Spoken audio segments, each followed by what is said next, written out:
Ambassador Prexola of the Concordance Diplomatic Corps had, in 28 years of interstellar negotiations, developed a reliable instinct for the moment when a situation became genuinely dangerous. It was not the obvious moments, not the raised voices, the slammed fists on conference tables, the formal declarations of hostility. Those were theater. Beings who were actually about to do something irreversible did not usually announce it with drama. The truly dangerous moments were quieter, a stillness that settled over a room, a particular quality of silence that meant all the visible talking had stopped because the real decisions were being made somewhere else.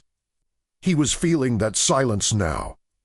The Vorathi delegation sat across the conference table in the Concordance's neutral station at Meridian Point, and they had the stillness of beings who had already made a decision and were waiting with the patience of an apex predator to see whether the people across from them had figured it out yet. Ambassador Prexola had been sitting across from them for hours. He had presented the Concordance's position with precision. He had listened to the Vorathi counterposition with care. He had made 3 separate attempts to find the specific area of overlap that most negotiations had. The place where both parties wanted roughly the same thing and simply needed someone to describe it clearly enough that they could agree. He had not found it. This was because the Vorathi, as best he could determine, did not want the same thing as the Concordance at all. They wanted the Concordance to acknowledge their claim to the Pellucid Expanse's outer systems, cease all survey operations in the contested zone, and remove the garrison at Station Vila within 90 days. In exchange, they were offering what their lead negotiator, a massive grayscaled being named Grand Executor Tress IV, described as the continuation of peaceful relations. Peaceful relations, in the context of a civilization that had spent the last 18 months systematically annexing its neighboring systems, was a phrase with a specific and uncomfortable meaning. Prexola had explained, for the 3rd time, that the Concordance could not acknowledge a territorial claim to systems that had been settled by Concordance member species for generations. He had explained it with different framings, different emphases, different diplomatic softening. Each time, Thresvoa had listened with the expression of someone hearing an argument they had already dismissed. The silences between exchanges were getting longer. Prexola was thinking about the silence and what it meant when his assistant touched his arm. Anlindisers, nu kom comprardi rooting. Prexola kept his expression neutral and glanced at the data pad under the table. The communication was brief. It said, in the clipped language of priority diplomatic traffic, that Concordance Central was dispatching a secondary negotiator to Meridian Point. The secondary negotiator would arrive within 6 hours. The secondary negotiator's name was Dr. Marin Solus. Prexola read the name twice. Then he read the accompanying file note, which said, Human Specialist, Diplomatic Psychology Division. Requested by Director General Voskareth, specifically for this assignment. He looked at the Vorathi delegation. He looked at Thresvoa, who stood nearly 8 feet tall and whose species had been conquering neighboring civilizations for 3 centuries, and who was currently watching him with the patient certainty of a being who believed the outcome of this negotiation had already been determined. He thought about what a human specialist in diplomatic psychology was going to accomplish against that. He thought about it for a long time. He did not reach a satisfying conclusion. The file on Dr. Marin Solus was not, by the standards of Concordance diplomatic personnel records, particularly impressive.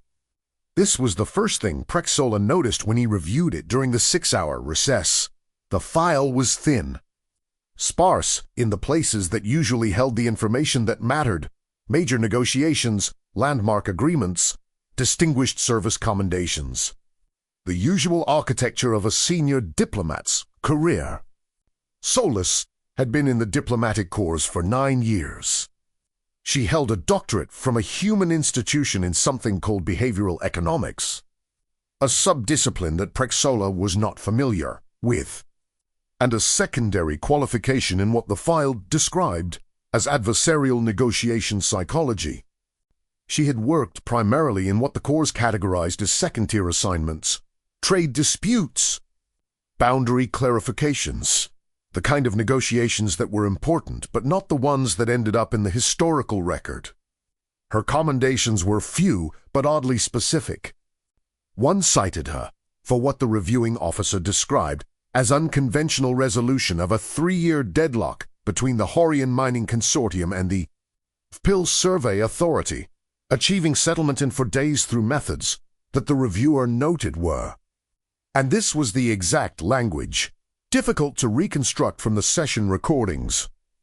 Another commended her for her handling of a hostage negotiation at a Concordance outpost, that the file summarized with a single sentence, resolved without casualties through sustained psychological engagement. The file had one note from the Diplomatic Psychology Division's director, appended 2 years ago.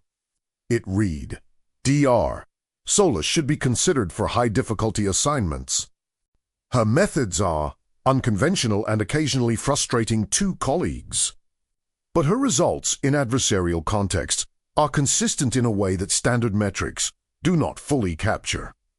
Prexola read the file 3 times and felt, at the end of it, that he understood less about Marin Solus than he had before he started.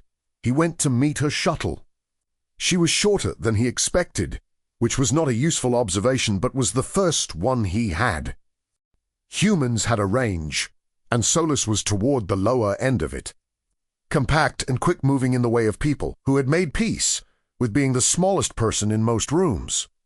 She had dark eyes that moved with the constant low-level attentiveness of someone who was always "Aci somi level at work. Ich carried a single far too small for his stakes, diplomatic and Beth Prexola." She shook his hand with the firm directness of a human greeting. "Thank you for meeting me. I read your briefing on the shuttle." She was already moving toward the station interior, her eyes tracking the layout with the same attentiveness. How long have the Varathi been doing the silence thing? Prexola fell into step beside her. The silence thing. The extended pauses between exchanges. She glanced at him. It's a dominant signal. They're letting you experience the weight to reinforce that they control the tempo. How long? He reviewed the session in his memory. Since approximately the 2nd hour.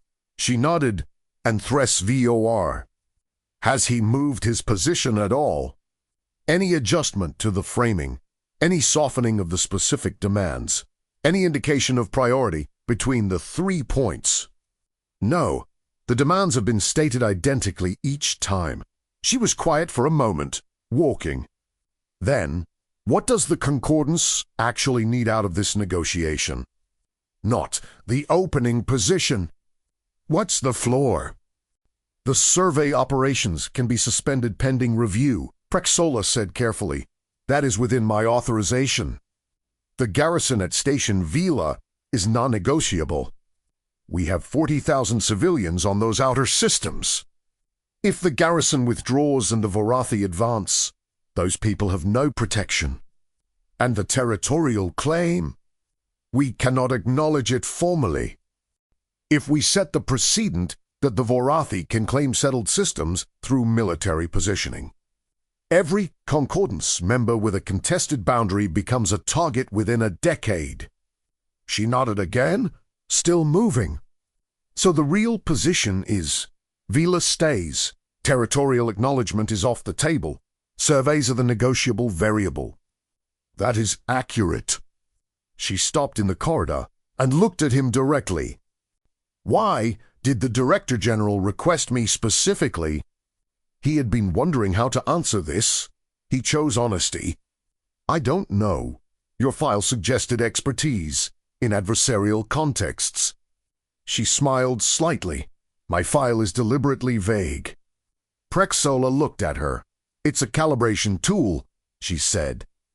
How much detail a posting officer requests before accepting my involvement tells me something useful about how they approach difficult problems. He considered this. What did my file request tell you? That you read it 3 times and still agreed to let me off the shuttle. She picked up her bag. That's good. It means you're genuinely uncertain and willing to work with that rather than resolving it prematurely. She started walking again. Brief me on the Vorathi. Everything you know, not just the negotiation. Their history, their internal politics, their recent military decisions. I'll need an hour. He briefed her for 90 minutes. She asked questions that were not the questions he expected. Not about the Vorathi's military strength, or their territorial objectives, or their negotiating history. She asked about their political structure, their command hierarchy, the relationship between Thres VOR's military role and the civilian government, the timeline of their expansion over the last 3 centuries. She asked about losses, whether the expansion had been costly, whether there was internal debate, whether Thres VOR himself had commanded any of the annexation campaigns personally or managed them from a distance. At the end of it, she was quiet for a while. You haven't asked about tactics, Prexola said. I know the tactics, she said. The tactics are the last thing. She paused. Tell me about the species they annexed, the ones from 18 months ago. Prexola pulled up his records. The Sereth Confederation. 4 systems. Annexed after a military campaign that lasted approximately. Who were they? Solus asked. Not militarily. As a civilization, what were they known for? He searched his files. They were a mid-technology civilization, trade-focused. They had a significant cultural tradition in mathematics. Actually, several of the Concordance's best current navigation algorithms were developed from Sereth mathematical frameworks. Were they resistant? They had a defense force. It was outmatched within 2 weeks. She was quiet for a moment. And the campaign commander on the Vorathi side, he checked. Thres VOR. She nodded slowly. He watched her face do something that was not quite an expression. More like a shifting of internal weight. The way a person looks when they have found something they were looking for and are deciding what to do with it. Get me the session room, she said. I need for hours before we meet them. What Marin Solus did in those 4 hours was, as far as Prexola could determine from the outside, very little. She sat at the conference table with her datapad and a cup of tea that she refilled twice. She read. She made occasional notes. She did not, as far as he could see, prepare remarks, draft positions, or construct the kind of structured negotiating architecture that diplomatic training produced.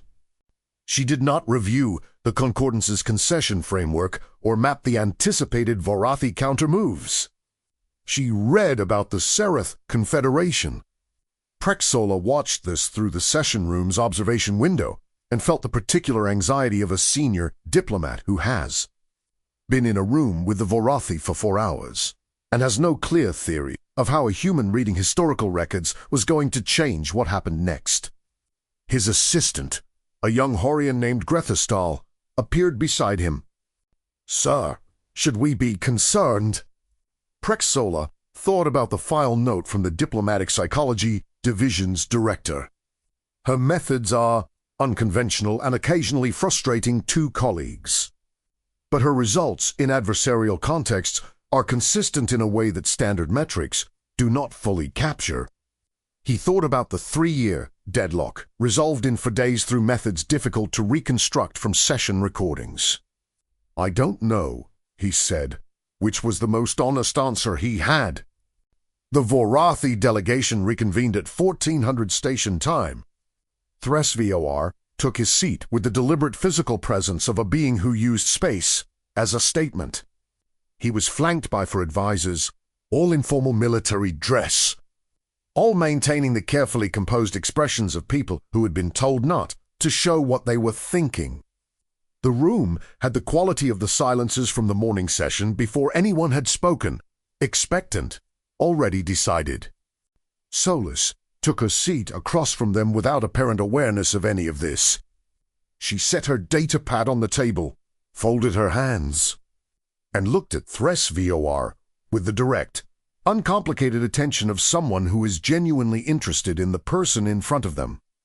This was, Prexola noted from his observer position, already different from how he had been looking at Thres VOR. He had been looking at a negotiating position. She was looking at a person. "Grand Executor," she said, "I've been asked to join these discussions by the Concordance Director General. I want to be direct with you about why I'm here, because I think you'll respect directness more than protocol." Thres VOR regarded her.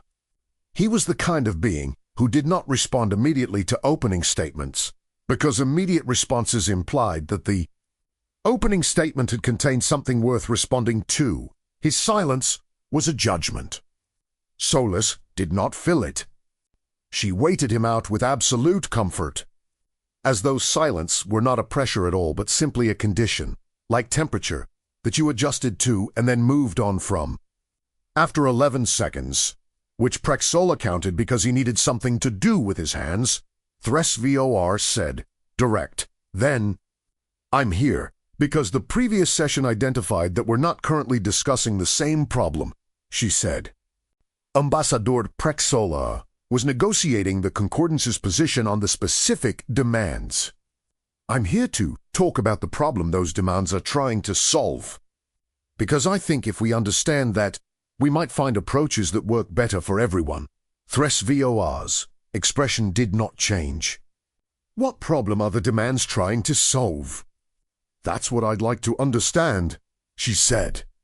"Not assume. Understand." There was a pause that had a different quality from the morning's pauses. The morning's pauses had been performances of patience. This one was something else. "You have reviewed our position," Thres VOR said. "The demands are clear." "The demands are clear," she agreed.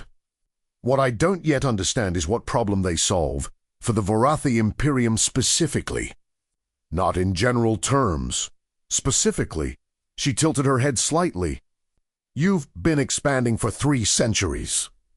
The expansion has been successful by military metrics. So the outer systems of the Pellucid Expanse represent something specific to you right now. I'd like to understand what." The question was, Prexola thought, either very skilled or very naive. It was asking Thres VOR to explain his own motivations in a diplomatic session, which was not something that experienced negotiators typically did, because experienced negotiators on the other side of the table did not answer it. Thres VOR looked at Solus for a moment. Then he said, "Security." She nodded, not with relief, not with the eagerness of someone who has gotten what they wanted, just with the acknowledgement of someone receiving information they intended to use carefully. "Security from what, specifically?" she said.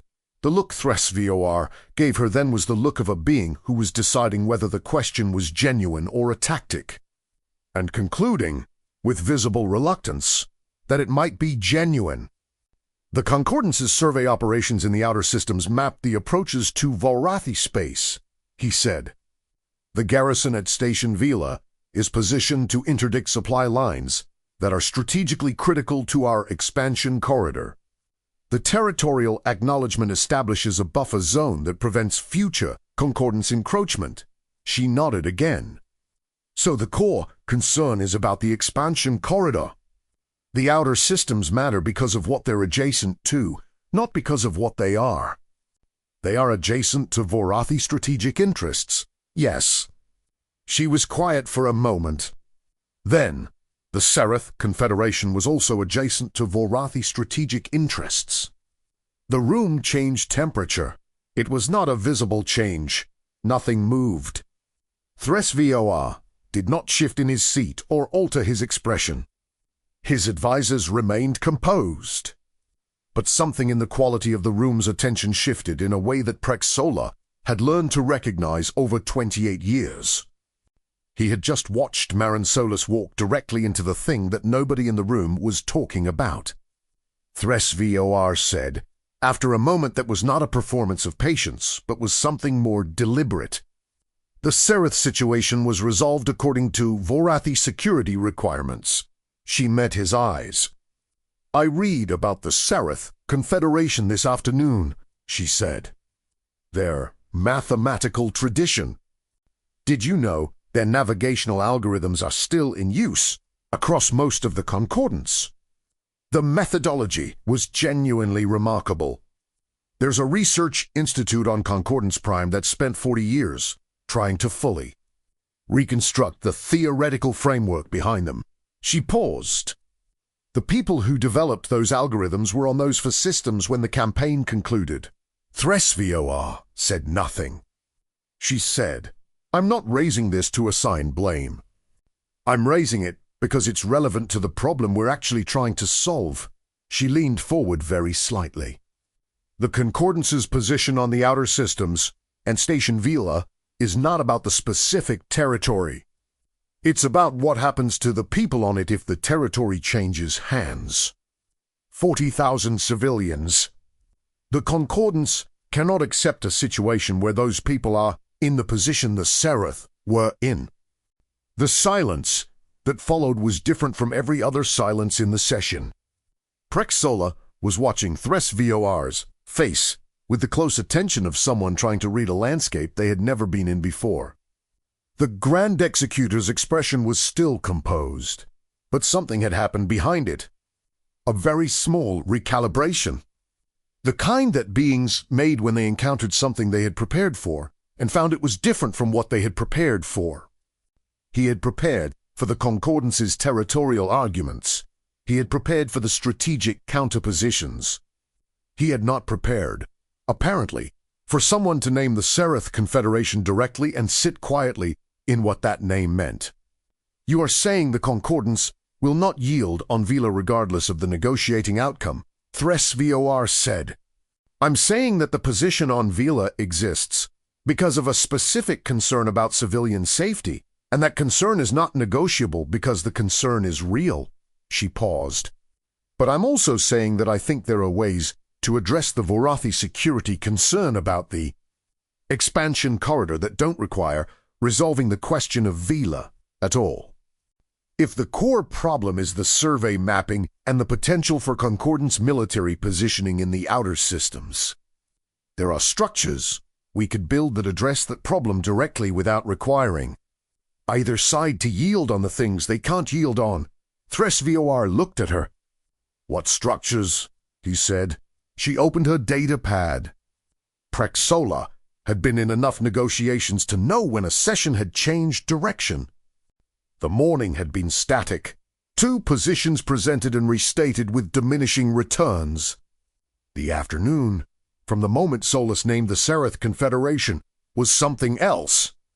He did not fully understand what she was doing, which was itself informative. He was a skilled diplomat. He could follow the architecture of most negotiations he witnessed. This one had a structure he could see only in glimpses. She was not negotiating positions. She was doing something that looked more like what she had said, understanding the problem. She asked questions. She listened to answers. She did not counter, did not rebut, did not maneuver. She asked another question. She reflected back what she was hearing with a precision that made HFY correct her twice. And both times, the correction moved the conversation forward rather than backward. She named things that were not being named. She named the Sereth Confederation twice more, not accusingly, simply as a data point that was present in the room whether or not anyone said it. The third time she named it, HFY's lead military advisor said something to him in Vorathi that the translation system rendered as, "She is doing this deliberately." And HFY said, also in Vorathi, without apparently remembering or caring that the translation system was running, "I know." Let her. Prexola made a note. By the second hour, Solus had mapped something out loud that Prexola had not heard articulated before, the specific nature of the Vorathi security concern. Not the stated position, the actual concern underneath it. The expansion corridor was not infinitely extensible. The Vorathi Imperium was, by the admission that emerged slowly and indirectly over 90 minutes of careful questioning, approaching the practical limits of its supply lines. The 3 annexations of the previous 18 months had stretched those lines significantly. The outer systems of the Pellucid Expanse were not primarily a territorial acquisition. They were a buffer, a space that the Vorathi needed to be neutral or friendly to protect a corridor that was more exposed than anyone outside the Imperium knew. This changed the nature of the problem considerably. The Concordance had been treating the Vorathi position as expansionist aggression, which it was, in a general historical sense. But the immediate situation was not a civilization at the height of its power pushing outward. It was a civilization that had pushed outward farther than was quite comfortable and was now trying to protect what it had extended. The aggression was, at the current moment, defensive. This was the kind of thing that experienced diplomats sometimes identified after weeks of careful positioning. Solus had identified it in 2 hours by asking questions and listening to the answers. At the 3-hour mark, Thres-VOR said something that Prexola had not heard him say in 4 hours of morning session. "What are you proposing?" She had been waiting for this question, clearly, because she moved into it without hesitation. "A mutual navigation exclusion zone in the outer systems," she said. "Concordance survey operations pause in the sectors that border the Vorathi expansion corridor for a defined period, renewable by mutual agreement. In exchange, the Vorathi Imperium provides formal assurance of non-interference with Station Vila and the settled outer system populations." She paused. "No territorial acknowledgement, no garrison withdrawal, no precedent for claims on settled systems.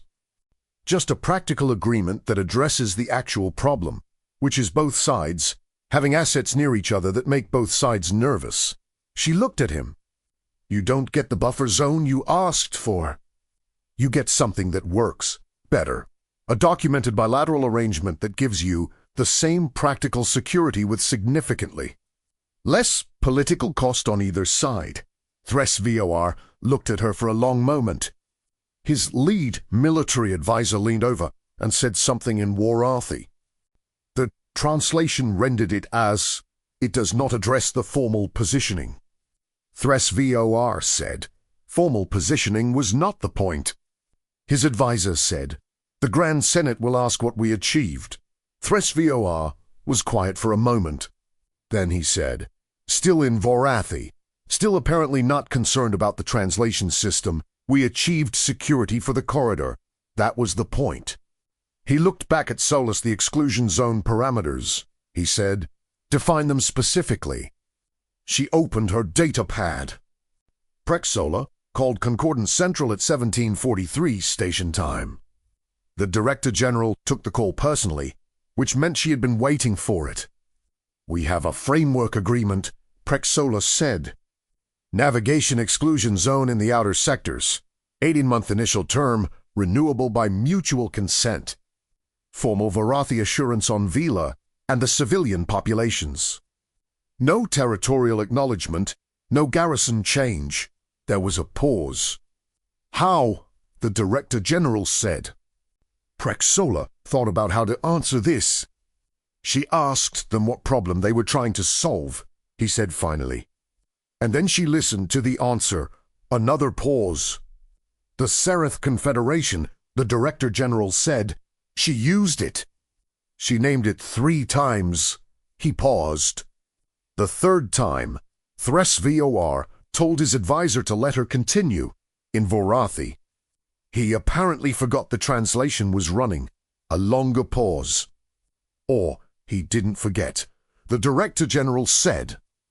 Prexola had been thinking about this. The translation system was not subtle. Thres-VOR had been a senior military commander for decades. He knew how translation systems worked.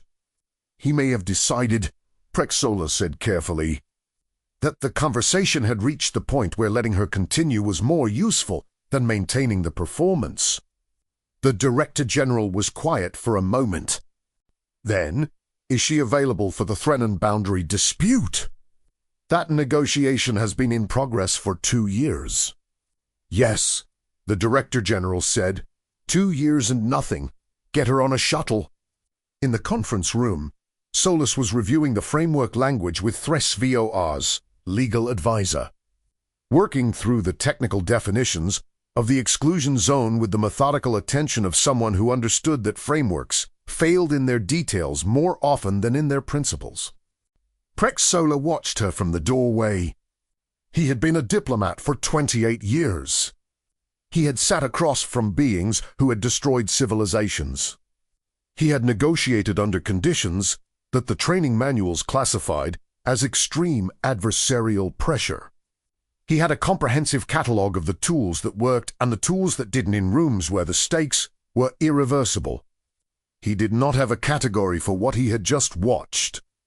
He thought about the silence that had settled over the morning session, the stillness of beings who had already made a decision, the patience of a civilization that had been conquering its neighbors for 3 centuries and expected to continue. He thought about a human who had walked into that room and asked a question, not a tactic, not a maneuver, a question. What problem are you trying to solve? And then she had listened. She had listened with the complete, present, unglamorous attention of someone for whom listening was not a strategic pause before the next move, but the actual work. She had listened until she understood what was underneath, the position. And then she had named the thing that everyone in the room was not naming. And she had sat quietly in what that naming meant, and something had shifted. He thought about the file note.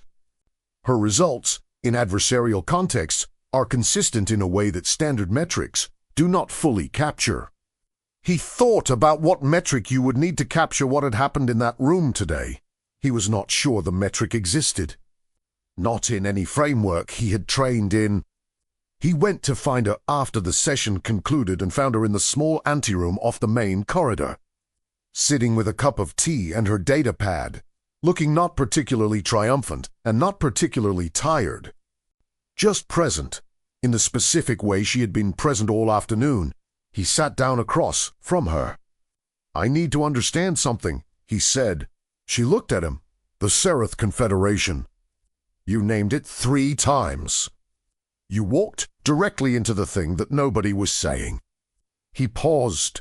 "In my training, in everything I've learned in 28 years, you don't do that.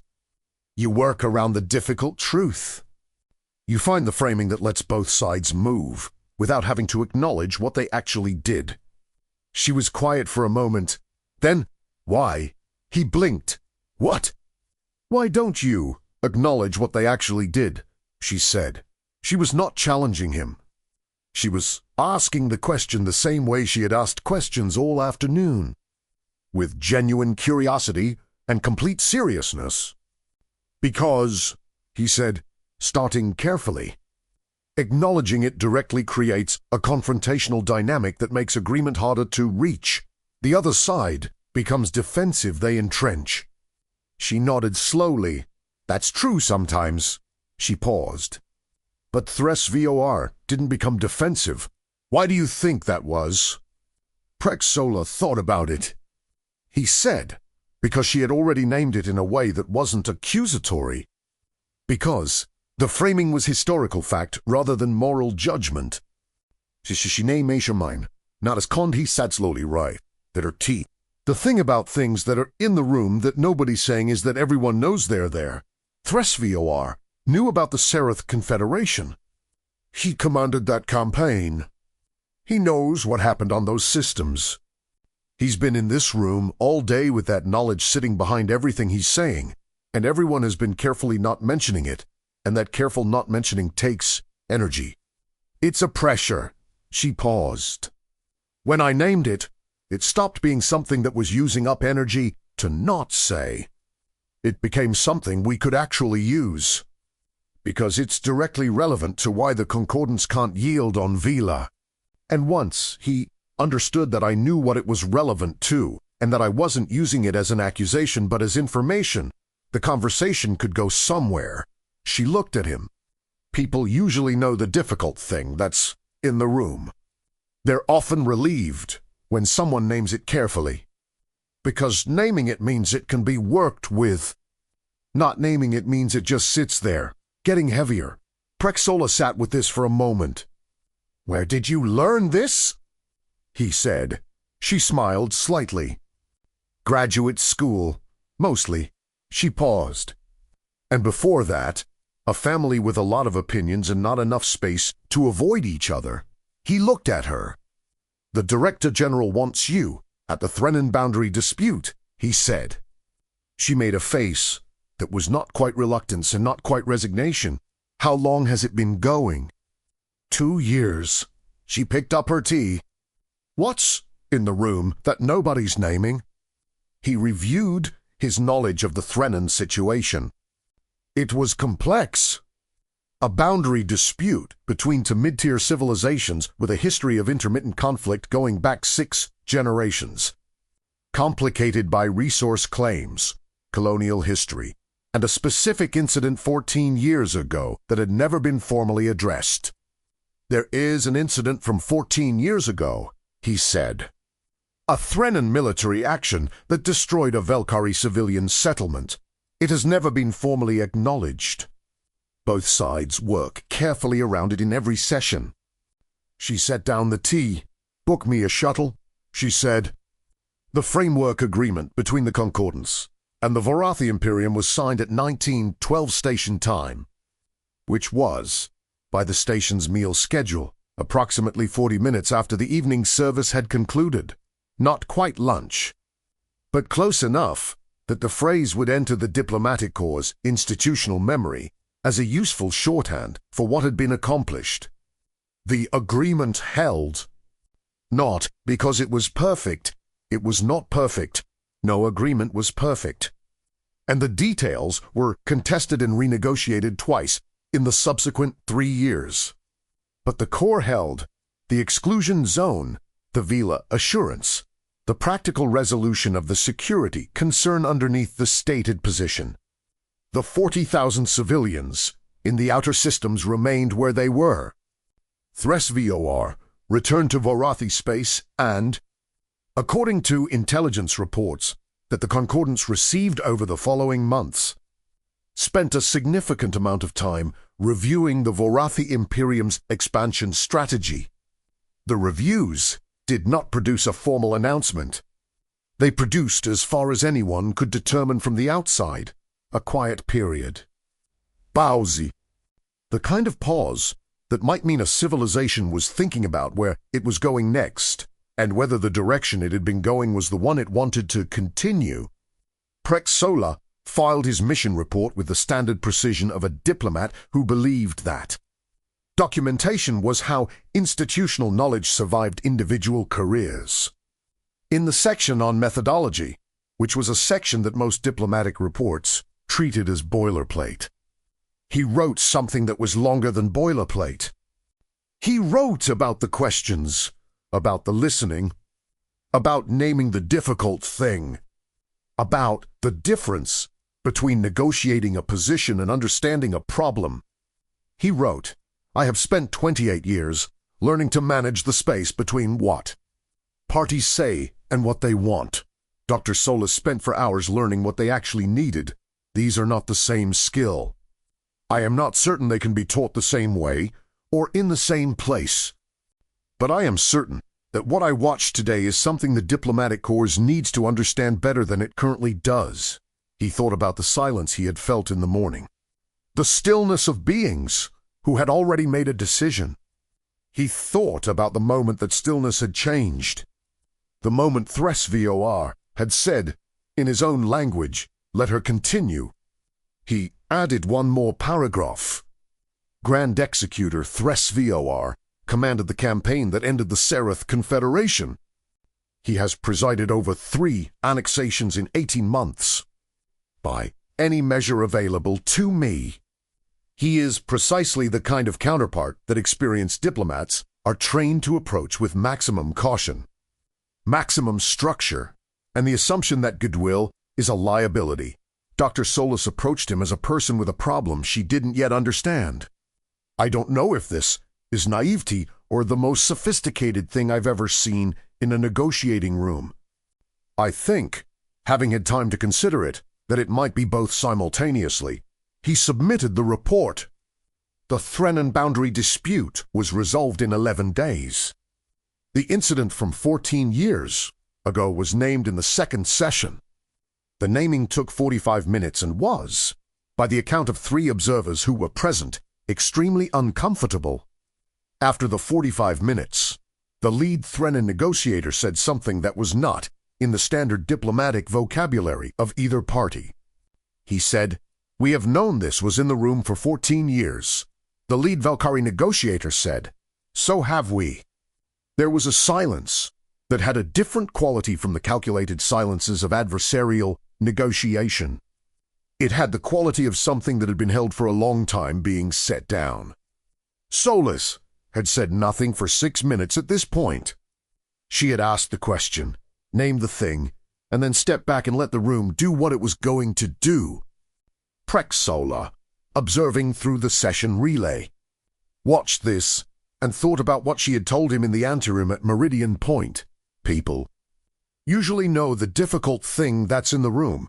They're often relieved when someone names it carefully. He thought about 14 years of 2 civilizations, sitting across from each other, with a destroyed settlement between them that everyone could see and nobody would say. He thought about 11 days to resolve a 2-year deadlock. He thought about the Director General's voice when she had asked how. She asked them what problem they were trying to solve, and then she listened to the answer. He thought about how simple that sounded, how completely obvious, how thoroughly impossible it apparently was for most beings in most rooms to actually do. He thought about whether it was trainable, whether it was a skill or a quality, whether it was something that could be systematized and reproduced, or whether it was something that Marin Solus had and other people didn't, and the best you could do was send her to the rooms where it mattered most. He did not reach a conclusion, but he submitted a second report, unprompted, to the Diplomatic Psychology Division, recommending that the methodology Solus used be studied formally and rigorously.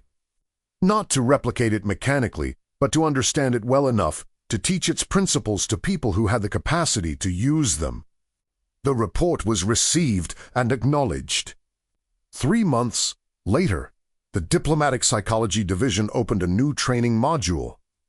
It was titled with the straightforward precision of people who had thought about the name for a long time and decided that the straightforward version was the right one, understanding the problem. The first session's introductory materials included a case study. The case study was drawn from the Meridian Point negotiation. It described the session in detail, the morning's impasse, the questions, the Seraph Confederation, the moment of change. It described the framework agreement and what it had preserved. At the end of the case study, there was a question for discussion. The question was, what was in the room that nobody was naming, and what made it possible to name it? Every cohort of diplomatic trainees who worked through the module had a different answer to the question. The answers were always interesting. They were never quite the same. They circled around something that was genuinely difficult to articulate, the specific combination of directness and care, certainty and humility that made it possible to walk into a room full of beings who had already decided what they were going to do and change what they were going to do by asking what they actually needed. The instructors saved all the answers. They were building towards something they could not yet fully name, which was, in its way, exactly the right approach. Marin Solus was asked, years later, at a lecture she gave to a diplomatic training cohort, what she would say to someone who wanted to learn to do what she did. She thought about it for a moment. Most negotiation training teaches you to manage distance, she said.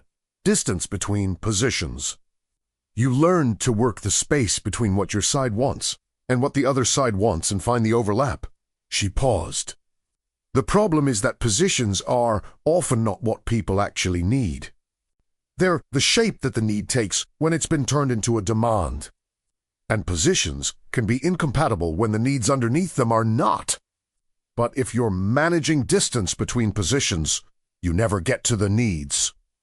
You just push the positions around until someone gets tired. A trainee asked, "So how do you get to the needs?" She looked at them. "You ask what problem they're trying to solve," she said. And then, and this is the part that's harder than it sounds, you listen to the answer. Not for what it tells you about their position, for what it tells you about what they're actually trying to protect. She paused. And then you name what's in the room that nobody's naming. She looked at the cohort. Because it's always there. There's always something. Some history, some wound, something that everyone can see and nobody's saying because saying it feels dangerous. And that thing is using up all the energy in the room. It's the thing the conversation is actually about. Everything else is negotiating around it. She looked at them steadily. You name it carefully, not as an accusation, as information, as something that's real and present and relevant and that you're willing to sit with. And then you wait. She paused. Most of the time, the other side is relieved, because they've been carrying it too. They've been in the room with it for however long the negotiation has been going, and they're tired. And when you name it, it stops being something everyone has to use energy to avoid. It becomes something you can work with. A trainee said, "What if they're not relieved? What if they become defensive?" "Then you named it wrong," she said simply. "You named it as accusation instead of information. You have to go back and find the way to name it that's true without being a weapon." She paused. "That part takes practice. What does the practice look like?" She smiled slightly. "It looks like a lot of difficult conversations," she said, "with people who don't want to have them. And paying attention to which ones move something and which ones make it worse, and learning the difference." She looked at the cohort. "The thing that people always want to know is the technique," she said, "the specific move that makes it work. And there isn't one. There's just the genuine desire to understand the problem before you try to solve it. The genuine willingness to hear what someone needs even when what they've asked for is something you cannot give. And the willingness to say the difficult true thing in the room, in the right way, at the right moment." She paused. "If you're doing it right," she said, "it doesn't feel like diplomacy. It feels like a real conversation. Which is, in the end, the only kind that actually changes anything." The cohort was quiet for a moment. Then one of them asked, "Is that something humans are particularly good at?" She considered the question for a moment. "I don't know if it's a human thing," she said. "I know that humans have been having difficult conversations in small spaces with people they can't avoid for a very long time. We've been talking to each other across differences that felt insurmountable since before we had words for the differences. We've built civilizations out of people who disagreed about everything important and found ways to live next to each other anyway." She paused. "That's a lot of practice," she said. "Sitting in a room with something hard and finding the way to name it that opens things up instead of closing them down." She looked at them. "I don't know if we're better at it than other species. But I know we've had a lot of chances to get it wrong and learn from that. And I think that counts for something." She picked up her notes. The session was over. Outside in the corridor, the next cohort was already waiting. Their own difficult conversations ahead of them, their own rooms full of things not yet named. The framework agreement between the Concordance and the Vorathi Imperium was still in effect 12 years later, renewed 3 times by mutual agreement, surviving 2 changes of government on the Vorathi side, and 1 significant military incident that tested it and ultimately held. 40,000 civilians in the outer systems went about their lives. Thres VOR retired from the Grand Executor position 7 years after Meridian Point, citing health and age. His retirement announcement included a standard summary of his career, accomplishments. It did not mention the Seraph Confederation. But in the personal statement he released, alongside the official announcement, in a section that his staff reportedly tried to remove and that he insisted on keeping, he wrote 1 sentence that was quoted widely in the political commentary that followed. He wrote, "There are problems that military strength solves, and problems that require something else entirely, and learning the difference is the most important thing I failed to learn early enough." No one knew what he was referring to specifically, but Meren Solis reading the state on a Shashituin 2 assignments. Read that sentence twice, and then set down her datapad and looked out at the stars for a while. She did not know if it was about Meridian Point. She thought it might be about the Seraph Confederation. She thought about the 45 minutes in the Threnan session when a wound 14 years old had finally been named, and the quality of the silence that had followed. She thought about what Thres VOR had said to his advisor in Vorathi, apparently forgetting or not caring that the translation was running. Let her continue. She thought that perhaps, somewhere in a retired general's careful retirement statement, something that had been carried a long time was being set down. She didn't know, but she thought it was possible. And possibility, in her experience, was usually where things actually started.